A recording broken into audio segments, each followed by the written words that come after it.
Halloween is my favourite holiday.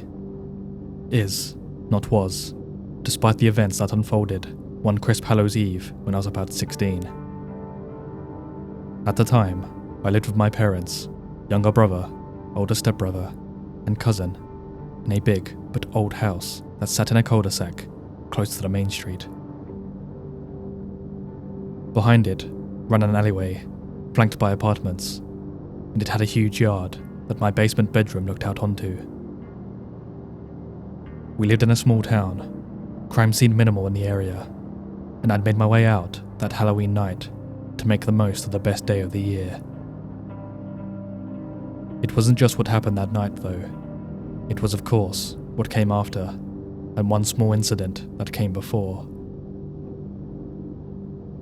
A few days before Halloween, my stepbrother and cousin arrived home to discover a pickup truck full of dudes taking photos of our house. Weird, but when approached, the men seemed friendly and complimented our Halloween setup. It was pretty great, that is true. The men sped off without incident and were quickly forgotten. My stepbrother and cousin re-entered the story on Halloween night, the big event itself, at about 3 a.m. Both had been out drinking with their friends, and as such, both had left their respective vehicles and braved the icy walk home on their own. Cousin arrived home first, but couldn't seem to get his key in the lock, so just sat on the porch bench and waited for my stepbrother to show up. He did, about half an hour later. After having a bit of a laugh at my cousin for being an uncoordinated goober, he went to unlock the door himself, and no luck. So they bit the bullet and called my mum, waking her up to let them in. She was, of course, unimpressed to be opening the door for a pair of drunk idiots at this time of night, and didn't buy their story about the wonky lock. They insisted though, and to shut them up, she finally relented and tried her key. She too could not get her key in the lock. Annoyed, tired, and now just confused, she wrote it off as a problem for tomorrow, and the three of them hit their respective hay. One other person arrived home late that night. Me. Though I arrived much earlier than those two, and was in bed by about midnight. I woke up close to 1 a.m, still tired. All I could feel was anxiety, and I didn't know why. At first, I tried to tell myself that I'd just gotten a bit too into the holiday spirit, and had psyched myself out. But then I noticed a shadow. It was perfectly man-shaped and cast upon my window. I turned on my bedside lamp, blinked, and it was gone. It wasn't unusual, mind you, to see the shadows of people harmlessly walking through the alley, and I told myself that's all there was to it. Then there was what happened after. I came home from school the next day. My parents were there, so was a locksmith, and so were the police. My parents were there because, well, that's where they live. The locksmith was there because my mother had called him, as the confusion over the broken lock persisted. The cops were there because the locksmith and my parents had called them, when the locksmith proceeded to pull the tip of a knife out of our lock. I was relieved to see where the knife tip had ended up though, as they discovered 2 of our window screens had been slashed. One on our garage, and one on my bedroom window.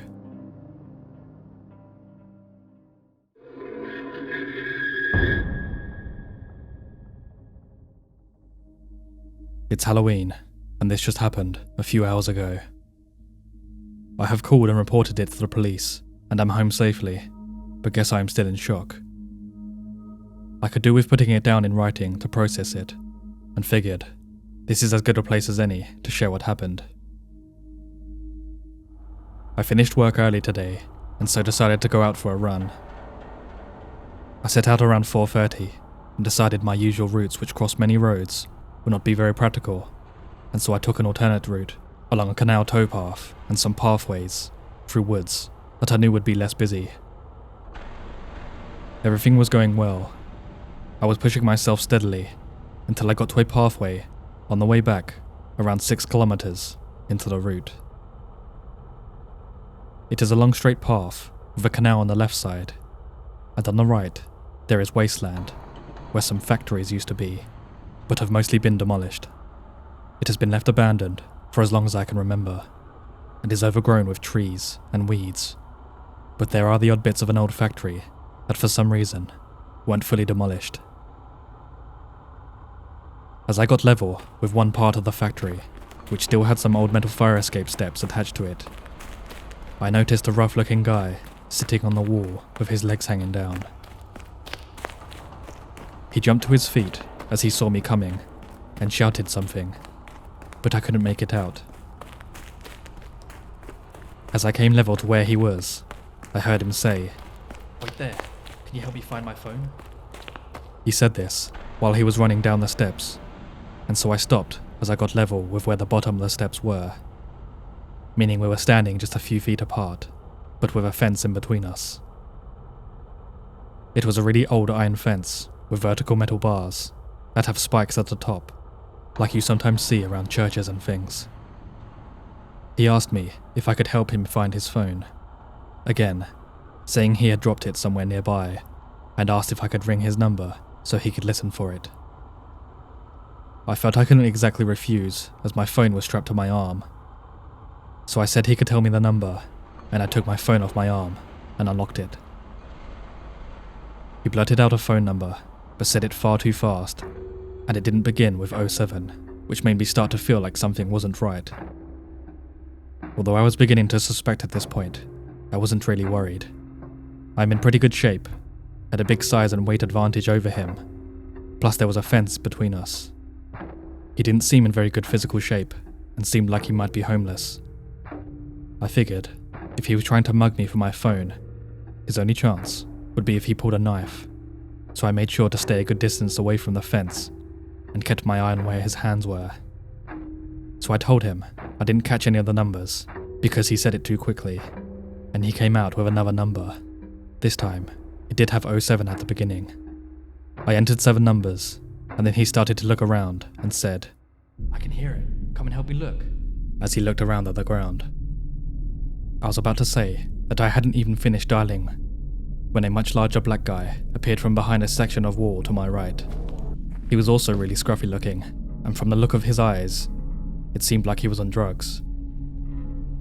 He came out, saying he could hear the phone ringing over towards him, and beckoned me to come through a gap in the fence and help look. The white guy then said, "It is ringing, yeah?" And I told him it was, even though I still hadn't dialed the last digits, and now I was sure they were trying to lure me to come over to that side of the fence. After 2 or 3 times of them both beckoning me to come and help, always insisting they could hear the ring, I heard the black guy say, "He's not gonna fall for it." He said it in a hushed way, as if he thought I wouldn't hear, but with it being out in the middle of nowhere, I could clearly understand what he said. The white guy then started acting quite aggressive, and punched a tree, telling me he needed the phone badly, and how his whole life was on the phone, telling me to come and help them look for it. Whilst he was punching the tree and ranting, the black guy had taken a few steps away to the right, meaning I couldn't keep my eyes on both at the same time. It was after 5 PM by this point, and had gotten dark all of a sudden, which made the whole thing even more unsettling. I noticed there was a gap in the fence where some of the bars had been removed, right where the black guy was heading, and I decided, at that point, to get the hell out of there, and made a run for it. Neither of them said anything as I ran away, which makes me sure that they had malicious intentions. If they genuinely lost their phone and needed help, I would expect them to shout, "Where are you going?" or something, to try and get me to come back. But they didn't shout anything. After sprinting for a good 20 to 30 seconds, I turned to see if they were chasing me. They were both standing on the path around where the gap in the fence had been, but were not chasing me. They were just standing there, watching me run away. I continued running away, but kept looking back every few seconds, until I was out of sight. It was at this point I got off the canal path and onto the roads. The person I spoke to on the phone to report it took my details and the descriptions, but seemed to think it wasn't anything worth worrying about, but said it will be investigated. The whole incident has left me a bit unnerved, and I'm pretty sure I won't be jogging that route alone anytime soon.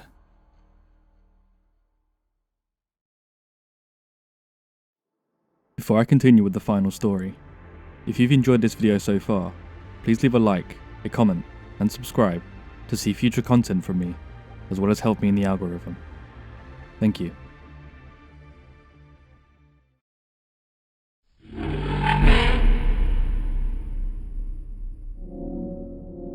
It was the night of Halloween, 2001. I was 7 years old.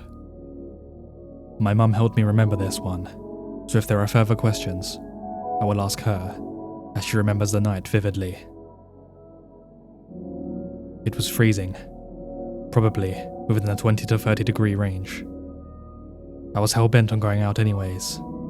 I wanted my pillowcase to be stocked full of sweets, damn it. I dressed as a cat. Not too hard to imagine that.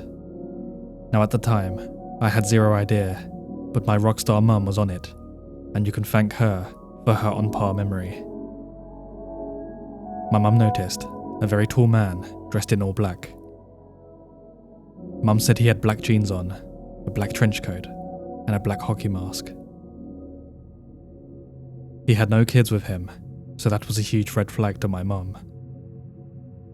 But he did have a pumpkin basket to put candy in. He followed us around, house to house, always stayed back 3 or 4 houses, according to Mum.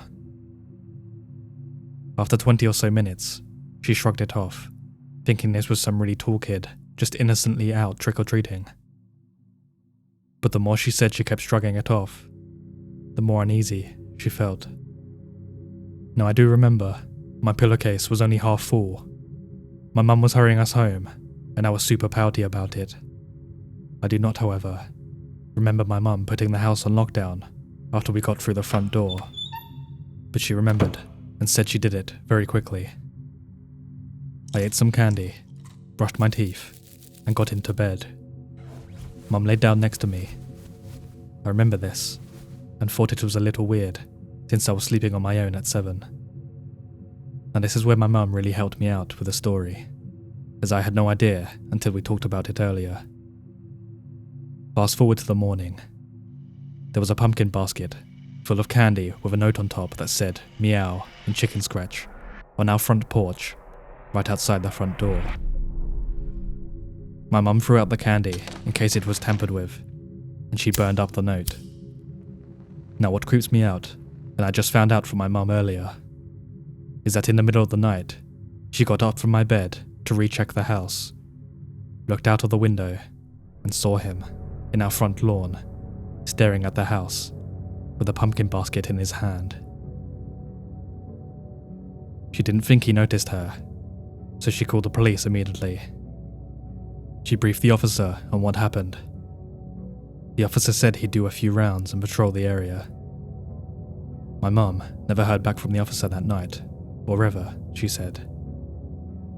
Mum also told me she stayed up the entire night with a pistol in her lap after seeing him in the front yard. Since that night, and up until right now, nothing weird with him has happened since. But as for his intentions, I have zero idea.